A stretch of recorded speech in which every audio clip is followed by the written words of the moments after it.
Sir, I swear, one day I will come back and repay you, even if it takes my whole life." Samuel Reed paused when he heard those words. They came from a small voice, shaken but stubborn, standing at the edge of his land. The girl was thin, no more than 11, with dust on her face and eyes too serious for her age. She looked like someone who had already learned that promises were the only thing no one could steal from you. Samuel leaned on his shovel and studied her. "That's a heavy promise for someone who hasn't eaten," he said. "I haven't eaten, but I remember who helps me." That was how it began. Samuel Reed lived alone on a forgotten farm at the edge of the county, where the road broke into gravel and then into dirt. The land was small, stubborn, and old, much like the man himself. His farmhouse leaned slightly to the left. The barn roof leaked in 3 places. The soil was rocky, but Samuel worked it anyway, year after year, refusing to sell when others did. That afternoon, the sun burned low and orange. Samuel had been fixing a fence when he noticed movement near the trees. Not a deer, not a dog, too careful, too slow. He waited. The girl stepped out. She did not run. She did not beg. She just stood there, hands clenched at her sides, like she expected to be yelled at. "You lost?" Samuel asked. She nodded. "Yes, sir." "You hungry?" She nodded again, slower this time. That was all he needed to know. Samuel did not ask about parents. He did not ask where she slept. He simply pointed toward the house. "Sit on the steps. Don't touch anything." When he returned, he placed a bowl of stew in front of her. Potatoes, carrots, thin broth. She ate fast, then slower, then stopped suddenly. "You can finish it," he said. "I am," she said softly. "I just don't want it to end too fast." Something tightened in Samuel's chest. Her name was Lena. She stayed that night, curled near the stove with an old blanket. In the morning, she was still there. By the 3rd day, she had stopped asking when she should leave. Samuel never said she could stay. He just kept handing her small tasks. Hold this nail, carry that bucket, sit and wait. 30 seconds into the story of their life together, something became clear. Lena was not lazy. She watched, she learned, she noticed things Samuel thought no one else saw. When food ran low, she ate less without being told. When Samuel's cough got worse, she brought him water before he asked.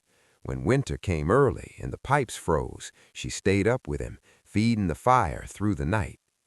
One cold evening, Lena grew sick. Fever burned through her small body, and her breath came shallow. Samuel sold his old radio, then his spare tools, then walked miles to town for medicine. That night, Lena woke coughing and whispered, "When I'm rich, I'll repay you, I promise." Samuel smiled tiredly. "Focus on breathing," he said. "Life handles promises in its own way." He did not know how true that would be. Years passed like that, quiet, hard, honest. Samuel taught her to read the sky, how to tell rain from wind by the birds, how to test soil by smell. He never lectured, he demonstrated. Lena absorbed everything. People talked, at the store, at church. Some said Samuel was foolish for keeping a child that wasn't his. Others said nothing at all. No one offered help. Lena went to school and patched clothes and shoes Samuel stitched late at night. When she brought extra bread from lunch, she claimed she wasn't hungry. Samuel pretended to believe her. Another hook crept in quietly.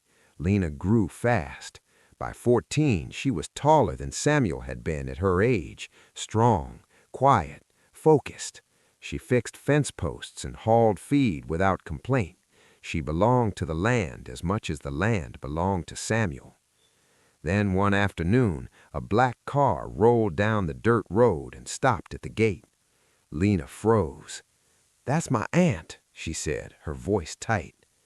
The conversation stayed on the porch. Legal words, lost custody, missed years, a life Lena was supposed to have. Samuel listened without interrupting. When Lena looked at him, fear plain in her eyes, he nodded. "You go," he said. "You don't waste a chance meant for you." She hugged him hard. "I'll come back," she whispered. He handed her a folded paper, his name, the farm address.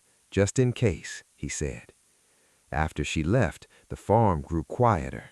Samuel worked longer hours. His hands stiffened, his back bent deeper. The land around him began to change.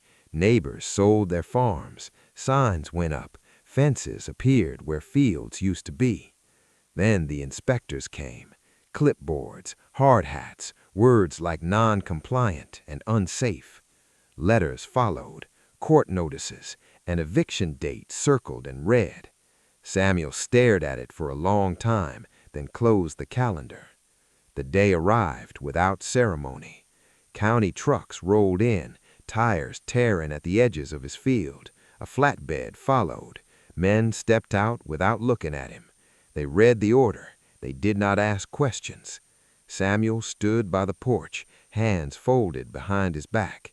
He did not shout. He did not plead. When they carried his table out, something inside him broke. His knees gave out, and he fell hard into the dirt.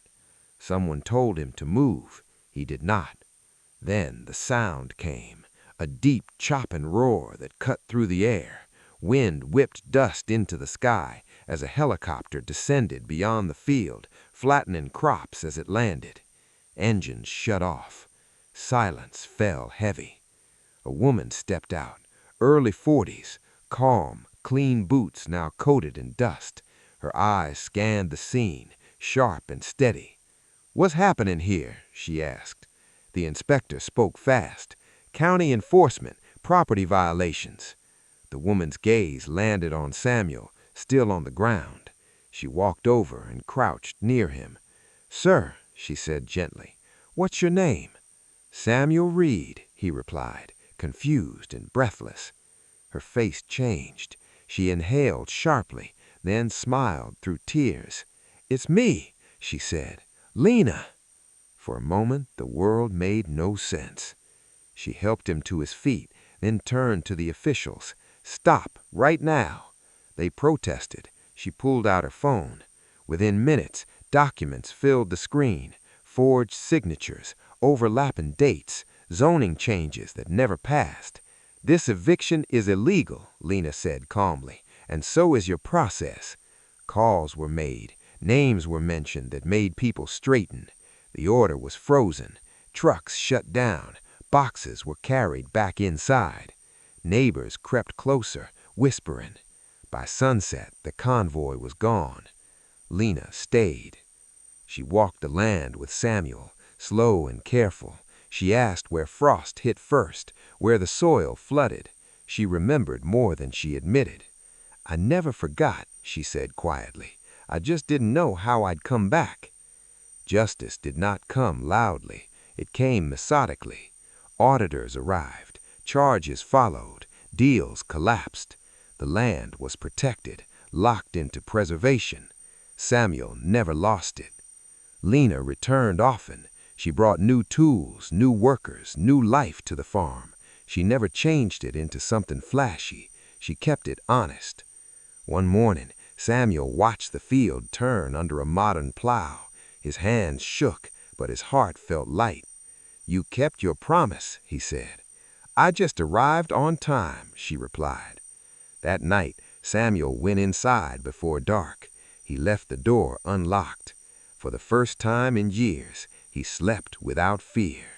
Small kindness outlived power, time, and money, and it came back when it mattered most.